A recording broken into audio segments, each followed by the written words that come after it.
Salut tout le monde, j'espère que vous allez bien. Aujourd'hui, je suis là, je vais faire une vidéo difficile. C'est très difficile pour moi, je vais m'exposer. C'est intime, mais je pense que c'est nécessaire parce qu'il y a beaucoup de gens qui n'ont pas compris, qui n'ont pas encore compris la situation qu'on est en train de vivre. Comme c'est difficile. Bon, comme vous savez, moi je suis portugaise. Ça fait 12 ans que je suis en France. J'ai une licence en communication et relations publiques. Et le moment que j'ai arrivé en France, que je suis arrivée en France, je parlais très bien l'anglais. Et j'avais quelques notions de la langue française. Et une des choses qui était trop difficile pour moi, c'était la langue française. Parce que je savais, et je le fais encore, parce qu'après, bon, que je commets des fautes quand je parle, quand j'écris. Et moi, c'était une chose que c'était perfectionniste avec la langue portugaise. Et mon domaine, la communication, relations publiques, ma passion, c'était le marketing, la pub. Et travailler dans ce domaine-là, il fallait avoir une bonne connaissance de la langue, chose que je n'avais pas. En arrivant en France, j'ai fait un petit boulot de garde d'enfants et après j'ai travaillé pendant 2 ans comme caissière chez Leclerc. Ces 2 ans comme caissière chez Leclerc, il faut travailler là-dedans pour savoir ce qui se passe. Les caissières sont des personnes exploitées. Dans le magasin où j'étais, il n'avait même pas droit au SMIC. On avait droit à 15 minutes de pause. Ces 15 minutes, ils étaient déduits de notre paye. Et après, les chefs, c'était... J'ai supporté 2 ans. Au bout de 2 ans, j'ai démissionné. J'ai démissionné parce que j'étais... j'ai presque eu une dépression. Quand je suis partie, c'est ce qu'ils ont dit. Ah oui, oui, elle était en dépression. Non, non, voilà. Bon, pendant ce temps, je suis partie en chômage. J'ai fait une formation de compétences transverses. Et à ce moment-là, avec les psychologues, Pôle emploi, elle m'a conseillé, on s'en dit, Maria, ce que tu as à faire, c'est la reconnaissance de ton diplôme. D'accord. Bon, j'ai essayé de faire la reconnaissance de mon diplôme. À l'époque, il fallait le traduire. Bon, c'était un bordel. Et après, bon, il fallait travailler. J'ai repris le travail. Je reprends le travail comme caissière chez Fabiolucci. Et à partir de ce moment, j'ai toujours travaillé en remplacement, en CDD, travail précaire. Depuis 2012 que je suis inscrite au chômage. Et bon, mais je travaillais. J'ai travaillé à Pantin, Sartrouville, Bobigny. Et pendant l'expérience que j'ai eue, une des choses, c'est que les clients, ils me disaient, mais Maria, je m'investis dans le travail. Moi, quand je fais une chose, il faut qu'elle soit bien faite. Il me dit, mais t'es folle, toi.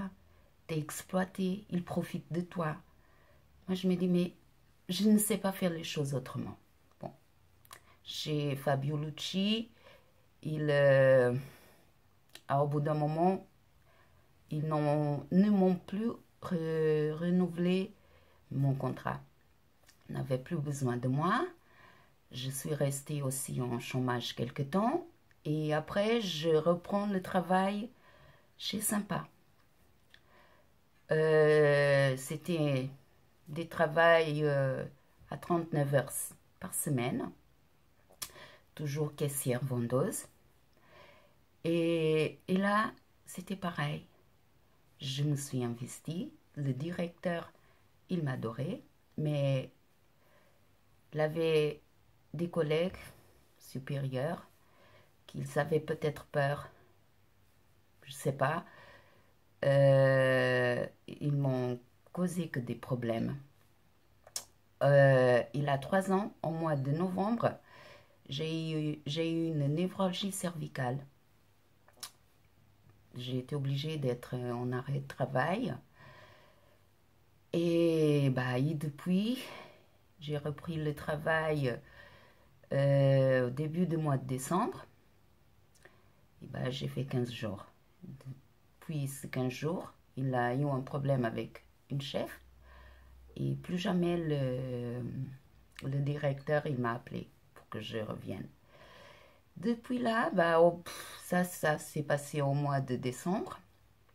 Au mois de février, on m'a proposé de faire un travail en remplacement, toujours en remplacement, à temps partiel.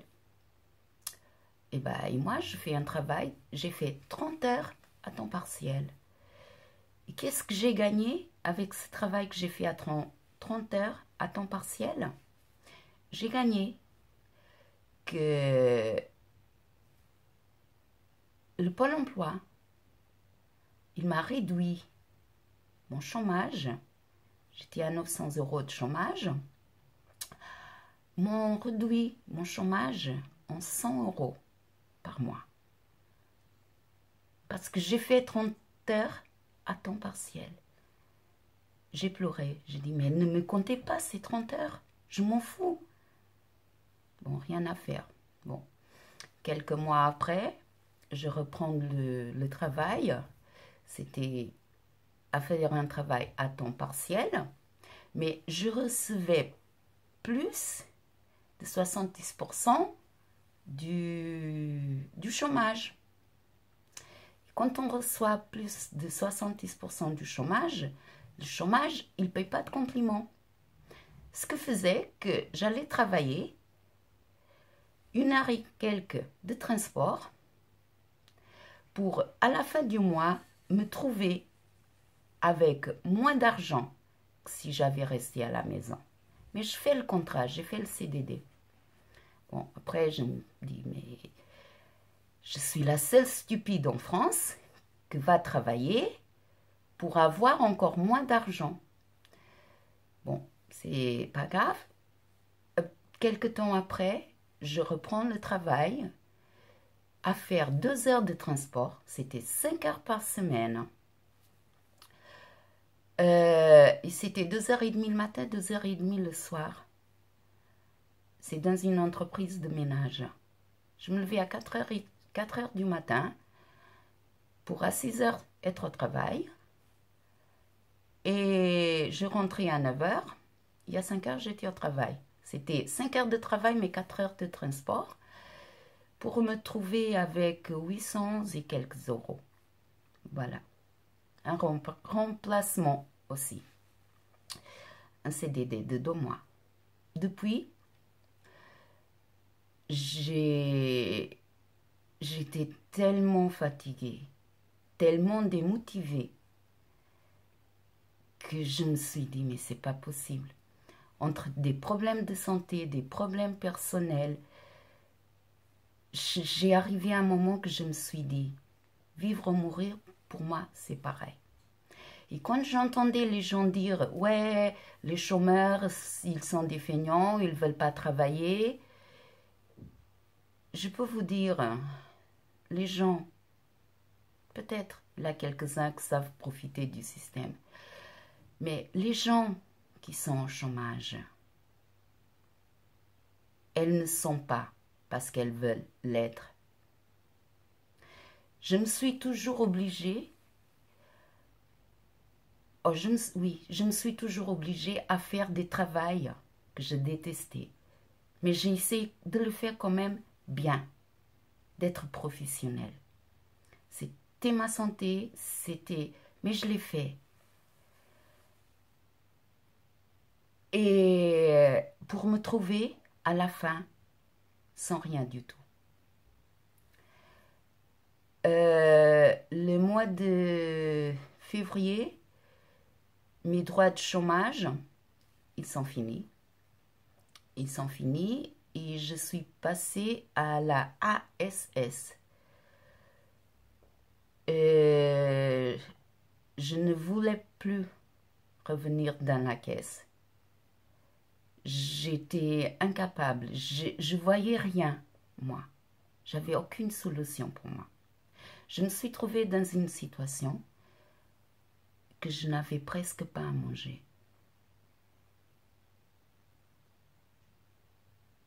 J'étais allée au restaurant du cœur. Je pleurais. Parce que c'était une honte pour moi y aller. Mais je pleurais. Par hasard, j'ai eu de la chance d'être accompagnée par une assistante sociale. C'est elle qui m'a fait relever. Mais entre-temps, le temps que j'étais en chômage, je me suis formée moi-même au trading, dans le côté financier. Et je m'éclatais, c'est vrai, je m'éclatais. Mais je n'avais pas d'argent pour investir. Mais c'est un métier que j'ai appris. Peut-être une des choses les plus difficiles que j'ai appris à faire, c'était ça. Mais voilà, je me suis trouvée sans aucune raison. Avec cette assistante sociale, elle m'a motivée, elle m'a donné une raison de croire, d'avoir l'espoir. Elle a essayé de me mettre, parce que moi, ce que je disais, moi, j'ai besoin d'un travail. C'est un travail que j'ai besoin. Et j'ai été acceptée dans un projet que j'ai un conseiller. Et c'est la seule personne qui a compris. Il a parlé avec moi. Il m'a dit, Maria, j'ai compris ta démarche. Tu veux travailler, mais dans le domaine, là où tu as des compétences, là où tu aimes, où tu peux être vraiment productif, où tu peux vraiment faire ce que tu aimes, et sortir de la situation dans laquelle je me trouve.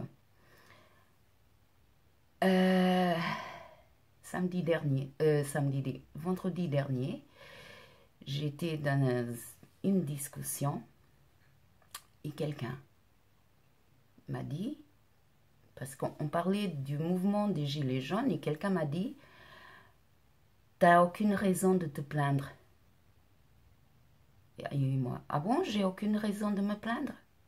Non, parce que tu es en chômage, tu reçois le chômage et t'as les allocations, t'as l'APL. Et moi, je travaille, je paye mes impôts. Je paye mes impôts pour que tu puisses être en chômage. J'ai rien dit.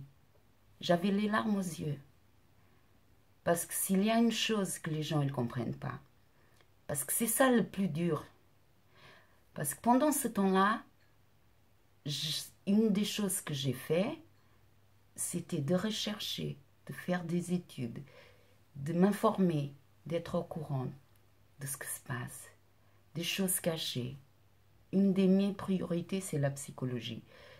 Pardon, le comportement humain. Et je me suis trouvée dans des recherches. J'ai découvert des choses avec des preuves, des sources sûres de tous les scandales, des magouilles du propre gouvernement. Et en même temps, mais je ne parle même pas de ça parce que c'est des choses qu'il faut passer par là pour qu'on puisse le comprendre. Au moment qu'on est désespéré, qu'on n'a plus envie de rien, il a quand même une force. Je me suis trouvée dans une démarche spirituelle peut-être. Trouver une raison, pourquoi. Et il y a des choses que je ne peux pas parler. Il y a beaucoup de choses que je ne peux pas vous dire parce qu'il faut le voir. Et on a tous le pouvoir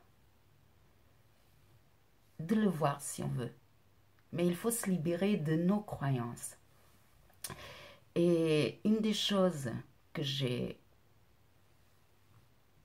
Mais ça fait tellement incroyable. C'est le système, le pouvoir, l'économie, la finance, tout ce qui est derrière, tout ce que les gens ne voient pas. Tout le système est fait pour nous maintenir dans le contrôle, dans la manipulation, dans nos croyances, que ne sont pas nos croyances, mais sont leurs croyances à eux. Des croyances pour nous faire sentir coupables, qu'on ne vaut rien et qu'on est responsable. Et qu'en plus, on est responsable. Le mot que j'ai entendu, t'as pas raison de te plaindre, c'est comme quoi, t'as de la chance. Tu te plains de quoi? T'as quand même de la chance. Et si je me trouve, et comme moi, il a des millions qui sont peut-être dans une situation encore pire que moi, qui se trouvent sans un centime, qui se trouvent dans la rue, j'ai de la chance. Je ne suis pas à la rue, mon Dieu merci. Mais j'aurais... Mon Dieu merci, je ne suis pas à la rue. Et j'ai de la chance. Même moi, je me trouve à dire j'ai de la chance. Les gens qui sont dans la rue, qui se trouvent sans rien, elles se sont trouvées dans cette situation. Parce que le pouvoir, le système qui est implanté, il n'a rien à foutre de nous. La seule chose qu'ils ont, que ça l'intéresse, c'est le profit, le bénéfice, l'argent. C'est pour ça que je dis et que j'insiste tellement. Allez vous informer, réfléchissez. Du côté, par exemple, du marketing, de la publicité, j'ai des connaissances. Je sais comment ça fonctionne. Toute la stratégie qui est derrière du marketing exprès pour nous manipuler, pour nous faire acheter, on ne sait même pas comment. On a envie d'acheter, on ne sait pas. Mais on va acheter, on va dépenser. Parce que c'est ça, la société de consommation. Il faut acheter, il faut acheter. L'appel à consommer, c'est ça qui a maintenu ce système les dernières années. Mais ce système, il est en train de se fondre. Pourquoi? Parce que les miettes que nous ont données, ils sont en train de les prendre. Et le moment qu'on n'est plus, on n'apporte plus rien, il faut se débarrasser de nous. Il faut avoir connaissance de ce que les puissants de l'économie, de la finance, ils font. Il faut avoir connaissance de tous les scandales, de toutes les magouilles qui se passent, soit au niveau du gouvernement de chaque pays, soit au niveau de Bruxelles. Le système qui est en place en ce moment, c'est pour faire un ordre mondial, un gouvernement mondial. C'est ça l'objectif. Et l'objectif de ce gouvernement, c'est la classe moyenne, plus de classe moyenne, c'est les riches, les trop riches et les pauvres, ceux qui n'ont rien. Et les gens qui en ce moment, ils critiquent le mouvement des Gilets jaunes, ils le critiquent parce qu'ils n'ont rien compris. Ils n'ont rien compris que ils ne sont pas encore là. Ils ont encore quelque chose. Et ils ont peur de perdre cette quelque chose qu'ils ont encore. Mais ils n'ont pas compris que l'objectif est qu'ils restent sans rien. Parce qu'on est tous dans la merde. Et le système du gouvernement, C'est diviser pour mieux régner. C'est ça son objectif. Les chômeurs, ils sont en chômage, c'est des feignants, ils ne veulent pas travailler. Toi, tu travailles, tu payes les impôts pour qu'ils puissent être en chômage. Voilà. Mais si on est en chômage, et parce que ça convient au gouvernement, réfléchissez, mais c'est impossible de réfléchir. Les migrants, on nous fait être révoltés contre les migrants qui arrivent. Mais les migrants qui arrivent, c'est exactement la même chose. Ils arrivent. Et tout ce qu'ils font pour les migrants, c'est pour que le peuple se révolte contre les migrants. Parce que les migrants, ça l'arrange à eux. Au moins, vous êtes tous pauvres. Voilà. Révoltez-vous, tuez-vous, vous divisez les uns contre les autres. C'est magnifique. Ils rigolent, ils sont contents. Parce qu'ils vivent dans un autre monde. C'est pas le même monde. On peut pas parler des difficultés qu'on a avec un SMIC. Ils savent même pas ce que c'est. 1000 euros pour eux, c'est de la monnaie. Et après, chaque gouvernement, c'est ça qu'il faut bien comprendre. En ce moment, on a Macron à la tête du gouvernement. Mais ce n'est pas lui qui donne des ordres. C'est pas lui qui commande. Il est là pour payer, pour bénéficier ceux qui l'ont mis là, qui l'ont soutenu. La banque, Rothschild, et tous les lobbies financiers. Les autoroutes de France, elles étaient vendues, données pour 15 milliards d'euros dans un contrat de concessionnaire. Le contrat, il finit en 2028 ou 2032. Au bout de 3 ans, ces entreprises-là, 26 Eiffage, il a une espagnole que je ne me souviens pas du nom, au bout des 3 ans, ils avaient encaissé 15 millions d'euros. Ce que veut dire que les 20 ans qui restent, c'est que du profit. Et en ce temps-là, vous, moi, ceux qui passent dans l'autoroute, à chaque fois, elle est plus chère. Il faut payer, il faut payer, il faut payer. Et quand il faut faire des travaux de l'autoroute, ce n'est pas ces entreprises-là qui le font. Ah ben non, parce que ça, c'est trop cher. Ben, on va renégocier et le contrat, on va le prolonger. Et après, ils ont des filiales qui appartiennent à elles. Et c'est qui va faire les travaux? Ben, c'est bien, c'est filiales. Ben, c'est le plus grand arnaque que impossible. C'est pour ça que bloquez les pièges parce que c'est l'argent c'est votre argent. Vous n'avez rien à payer à ces voleurs. Engie a transféré 17 milliards dans une filiale au Luxembourg pour ne pas payer les impôts en France. Au début de la semaine, à l'Assemblée, la loi pour que le député il paye plus de CSG a été votée lundi dernier.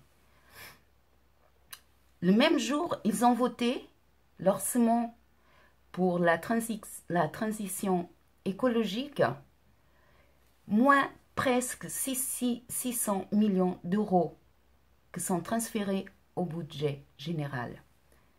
Parce que la transition écologique, elle n'a pas besoin. Mais ils nous ont posé une taxe carbone à cause de l'écologie. Quelques jours après, c'était la loi pour le contrôle de la communication, la dictature, quoi. Encore une. Il paraît que dans ces jours-là, la loi pour la retraite à 63 ans, elle était aussi votée. Hein. Et ils ont bien travaillé la semaine dernière, les messieurs de l'Assemblée. Hein. L'excuse de la transition, que le gasoil c'est trop polluant, qu'il faut changer pour les véhicules électriques. Sauf que les véhicules électriques, les batteries, le problème des véhicules électriques, c'est les particules fines. Et ça vient des freins. C'est pas la combustion, c'est pas le CO2. Et ça, c'est encore pire que dans les voitures à gasoil ou à essence. Et pour produire ces batteries, on ne pollue pas. Changer le parc automobiliste, qu'est-ce qu'on va faire des voitures? On va les recycler? Ça ne pollue pas? Pour fabriquer de nouvelles voitures électriques, ça ne va pas polluer? C'est une question de réfléchir. En attendant, les bateaux, les cargos, 40 cargos, ils polluent autant que toutes les voitures qui circulent en France. Le kérosène, les combustibles des avions, il n'est pas taxé. Les cargos non plus. Les entreprises les plus polluantes, ça c'est une décision de Bruxelles, elles ont une quota de pollution. Ils peuvent polluer juste là. Et des grandes entreprises, ils sont toujours attribuées des quotas plus qu'elles ont besoin. Alors, elles polluent, elles payent rien du tout. Et en plus, ils ont des quotas qu'elles n'utilisent pas. Qu'est-ce qu'elles vont faire de ces quotas-là? Elles vont le vendre à ces entreprises, à vos petites entreprises qui n'ont pas assez de quotas. Elles vont le vendre pour que les autres elles puissent polluer. Et elles se font des milliards et des milliards de bénéfices à cause de ça. C'est des petites choses qu'il faut réfléchir. En attendant, notre monsieur président, il nous supprime ISF, l'impôt sur la fortune. Pas grave, l'excuse qu'il a donnée, ça va motiver, ça va incentiver, on va relancer l'économie. Quelle bonne connerie. Ouais. La seule raison, c'était pour que l'argent de l'ISF reste dans les poches de ceux qui n'ont pas besoin. Mais c'est quand même quelques milliards. Oh non. En même temps, ah non, là, c'est la hausse de la CSG aux retraités. Ah, ils ont beaucoup, il faut qu'ils payent. Ils nous ont dit que plus de taxes d'habitation. Ouais, c'est ça. La hausse des prix de carburant, c'est la goutte d'eau qui a fait déborder le vase. Et M. Macron, le mouvement du 17 novembre, quand il a commencé, moi j'ai toujours dit, il ne faut pas le faire comme ça, c'est un piège. Mais le mouvement, il est déclenché et une fois que le mouvement il est déclenché, la seule chose à faire, c'est le soutenir. Parce que ces gens qui sont dans la rue, qui ont le courage, qui font le sacrifice, qui souffrent, qui sont dans la rue, c'est pour nous tous. Parce qu'on est tous dans la merde. Et moi, ça m'énerve de voir les gens se révolter. Ouais, on ne peut pas y aller faire des courses, on ne peut pas faire ci, on ne peut pas... Mais merde, ils sont là pour vous. C'est normal. On comprend. Le monsieur qui a un restaurant, qui a une boîte qu'il voit, mais s'il ne peut pas y aller travailler ce jour-là, c'était samedi. La seule chose est soutenir le mouvement. Parce que ces gens qui sont contre et qui critiquent sont ceux qui râlent de plus. Ils ne sont jamais contents. Mais ils critiquent. Ils ne font rien et ils critiquent. Parce que eux, ils ont l'illusion qu'ils ont quelque chose à perdre. Mais le jour qu'ils vont comprendre, le jour qu'ils n'ont plus rien à perdre, là, ils vont comprendre. Mais peut-être là, c'est trop tard. Moi, si je parle comme ça, c'est peut-être... J'ai passé par là, je sais de quoi je parle. Les gens qui le font, qui sont encore dans une situation pire que moi, ils savent de quoi ils parlent. Toute la semaine, moi, j'étais contre quand j'ai vu les gens qui l'appelaient à venir à Paris. J'ai toujours dit, ne venez pas à Paris. Vous venez vous faire massacrer. C'est un piège. Et le piège du gouvernement, c'est exactement ça. Il a laissé que les gilets jaunes ils viennent à Paris pour essayer de décrédibiliser, pour démotiver les gilets jaunes, pour dénigrir l'image. Mais hélas, Monsieur le Président, c'est vous qui êtes encore plus en bas. Parce que le tweet que vous avez fait, c'est bon, on a compris à qui ou... Bon, je l'avais déjà compris, mais peut-être qu'à partir de maintenant, ces gens-là vont comprendre à qui on a affaire. Il n'y a pas longtemps, j'ai vu une étude d'un psychologue, un psychiatre italien qui a fait le profil psychologique de M. Macron. Il a dit que lui, il a le profil d'un manipulateur pervers narcissique. Moi, je peux vous parler de ce sujet-là parce que j'ai fait beaucoup de recherches. Oui. Et oui, M. Macron, il a le profil d'un manipulateur pervers narcissique. Le profil d'un manipulateur pervers narcissique, c'est que lui, il se voit qu'à lui-même. S'il fait quelque chose, c'est toujours pour lui. Sa façon d'agir est attirer, séduire, pour après rabaisser, humilier, pour avoir ses victimes, pour qu'il puisse se sentir important, pour qu'il puisse se sentir puissant. Lui, il n'a pas de sentiments, il n'a pas de remords. C'est quelqu'un insensible, complètement insensible. Il y en a bien vu que c'est quelqu'un insensible. Et en plus, il ne vit pas dans ce monde. Vous n'avez pas d'argent pour acheter du gasoil, c'est pas grave, changer de voiture. Un peu comme Marie-Antoinette. Ah, ils n'ont pas de pain pour manger, ils n'ont qu'à manger la brioche. C'est exactement la même chose. Alors, la façon de contrarier, de manipuler un manipulateur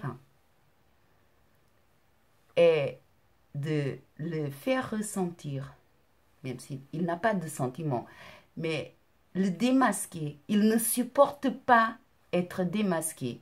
Moi, quand je voyais des publications avec sa femme, la vieille, je dis, bon, quand même, on va trop loin. Mais c'est exactement ça qu'il faut faire. C'est le rabaisser, l'humilier, le dire, on t'a connu, on sait qui tu es. Et en le démasquant, en l'humiliant, il ne va pas le supporter.